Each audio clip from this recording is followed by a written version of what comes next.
Oh, enggak. Jadi begini, ini enggak hoak ya. Saya dapat undangan. Jadi bukan saya yang bikin undangan.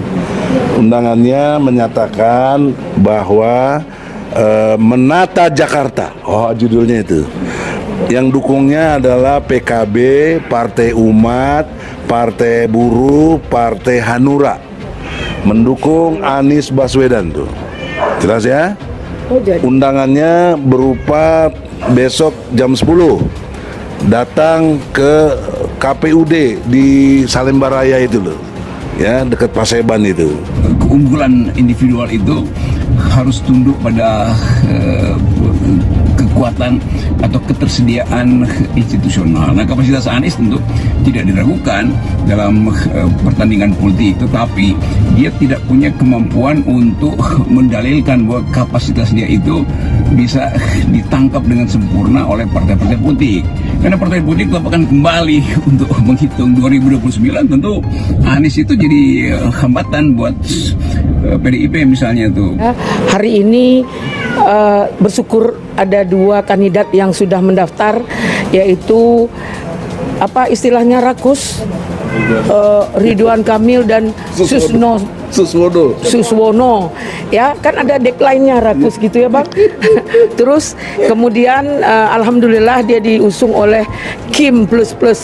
Mudah-mudahan tetap berlayar dengan baik dan luar biasa. Walaupun ada partai 0,0 atau partai 1, berapa, tapi kalau digabung partai-partai yang nggak dapat suara kemarin itu 8,1%. Oh. Jadi udah melampaui 7,5%. Nah itulah makanya dia bisa. Apa aja itu? Ya Partai Buruh, Partai Umat, Partai Hanura. Oh, Hanura ya? Iya, Hanura masuk. Dan lain-lainnya lah. PKB. Partai Garuda juga ada. PKB lebih tinggi, PKB 10% deh. Andal karena bagi PDIP ya masuk akal bahwa yang mesti memimpin Indonesia adalah dia, kader PDIP kan. Jadi hal yang secara realitas kita hadapi hari ini adalah faktor bahwa seseorang untuk ikut dalam pertandingan politik harus punya kendaraan sendiri kan, nggak boleh nebeng dan nggak boleh minta ditarik karena mogok misalnya. Jadi kemampuan bangsa ini untuk menilai proses politik atau harus kita tumbuhkan bahwa seseorang yang punya kapasitas pada akhirnya dibatalkan oleh ketiadaan dukungan politik. Bahkan pasangannya di sini Anies dengan Susi Pujiastuti, bekas Menteri Kelautan, for DKI. Ini gambarnya Caimin sama Anies. Kalau ini rekayasa bukan salah saya, tapi ini undangan kepada saya, ya. Dan menurut survei, saya dikasih tahu hasil surveinya. Kalau dulu masih perbandingannya 3 kandidat, 1 Anies, 2 Ahok, 3 Ridwan Kamil. Dari bandingan itu, Anies tetap unggul 52%. Kalau dibandingkan sama Ridwan Kamil cuma 38%, Anies 52%.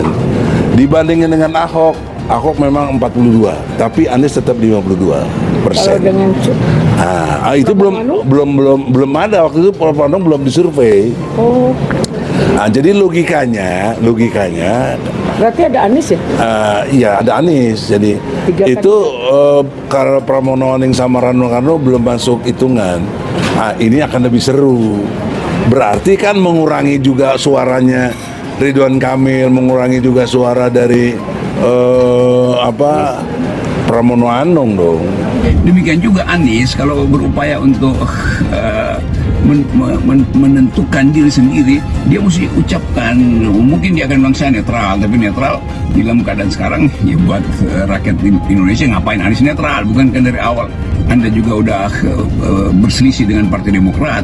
Bukankah juga dari awal Anda sebetulnya terjebak di dalam hegemoni Nasdem? Jadi semua ini pelajaran juga, bukan sekedar buat Anies, tapi buat kita, negeri yang sedang berupaya untuk melahirkan pemimpin. Anies tidak akan lenyap dalam perpolitikan, kecuali ada pengkondisian bahwa Anies memang musuh bangsa. Anies kan bukan musuh negara. Anies dimusuhi oleh Jokowi, itu intinya tuh. Jana, Dewan Pakar PKS terbagi 3 dalam tubuh Dewan Pakar. Pertama keluar dari PKS karena kecewa dukung rakus tadi itu. Saya nggak tahu lah, yang istilahnya bukan saya ya. Yang kedua, tetap di PKS tapi mengkritisi. Nah yang ketiga, PKS melawan Dewan Pakar. Syukur-syukur bisa muncul PKS Perjuangan. Atau kalau pakai Perjuangan nggak cocok lah ya, karena udah ada PDI Perjuangan.